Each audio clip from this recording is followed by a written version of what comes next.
আমি গ্রামে এলাম। এখন আমি অটোতে বসে আছি, আপনারা দেখতেই তো পেতেছেন। মনে করেন আমাদের গ্রামের বাইরের রাস্তা দিয়ে আসতেছি। রাস্তাটা এই কারণে শুট করলাম, একটা ভিডিও শুট করে দেখতেছি কেমন দেখা হয়। অনেকদিন পর একটা ভিডিও ছাড়তেছি ইউটিউবে, ভালো দেখে কেমন লাইক টেক পরে নাকি হাজার বলো ভালো লাগতেছে, তাই ভিডিওটা শুট করলাম। আচ্ছা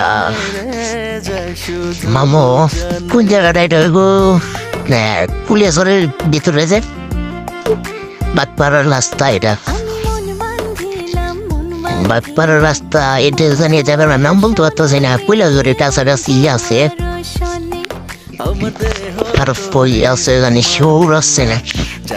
জায়গাটার নামটা আমার মাথায় ঢুকতেছে না, কারণ ওই জায়গায় নতুন ওই জায়গায় নাম জানি না আমি, তাই কাউরে বলতে পারতেছি না। জায়গাটা এমনি আমার কাছে ভালো লাগছে, তো আপনারা দেখে দেখেন কেমন দেখা যায়, অবশ্যই ভালো লাগবে।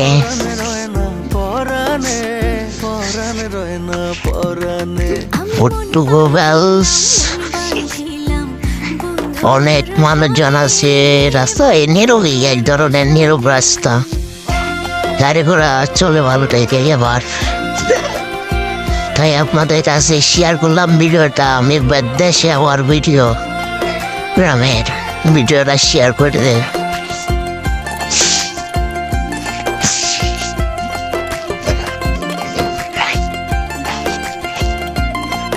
আমার সাথে আমার বন্ধু এসেছিল রাইহান,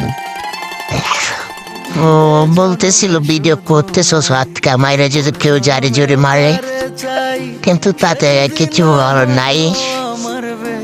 এই এখন বুধে মনে হইতেছে কোন রাস্তাটা হইতে পারে, এই রাস্তাটা চিনা চিনা লাগতেছে এক হিসেবে। এটা শ্বশুর দিকে হতে পারে। এই জায়গাগুলোর নাম জানি না, কারণ আমি গ্রাম অঞ্চলে থাকি কম, শহরে থাকি সবসময়, তাই শহরের বিষয়টা একটু জানি। তাই আপনারা যারা বাজিতপুর থানার বা পুলিয়াছড় থানার আছেন, যদি ভিডিওটা সামনে পড়ে তাহলে আপনারা জানাইবেন জায়গাটির নাম কি। কিন্তু আমার কাছে এটা জায়গাটার নামটা আমি বলতে পারতেছি না, কারণ গ্রামে আমি অনেকদিন পর আসি, তো তাই করতে পারি না নাম জায়গাগুলোর নাম। কিন্তু জায়গাগুলো আমার তো ভালো লাগছে, কিন্তু একটু সামনে বসলে আমি মনে করি ভিডিওটা আর একটু ভালো থেকে শ্যুট করতে পারতাম, কিন্তু শ্যুট করতে পারি। পিছনে বসে শ্যুট করাটা তো একটা ক্লিয়ার হয় নাই, যেমনই হোক এমনিও ভালো দেখা যাচ্ছে। তাও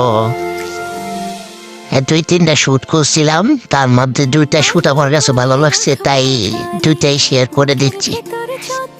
হ্যাঁ দেখেন, এই আমার পাশে আমার বন্ধু না করছে ফেস দেখানোর জন্য, তাই আপনাদেরকে ফেস দেখাইলাম না, কিন্তু জায়গাটা আমার তো ভালো লাগতেছে। ফার্ম আছে রাস্তার পাশে, এই ঘরগুলো ভালো ভাবে কাজ করা হয়েছে, সুন্দরে দেখা যাইতেছে, তাই শুট করা হয়েছে। কিন্তু ওই রাস্তাটার ভিতরে রাস্তাটা দিলালপুর পর্যন্ত যাওয়া যাবে। আপনারা যদি কেউ পুলিয়াছড় থেকে দিলালপুর যাইতে চান না, ওই রাস্তা দিয়ে যাইতেও পারেন, এটা ট্রাই করতে পারেন।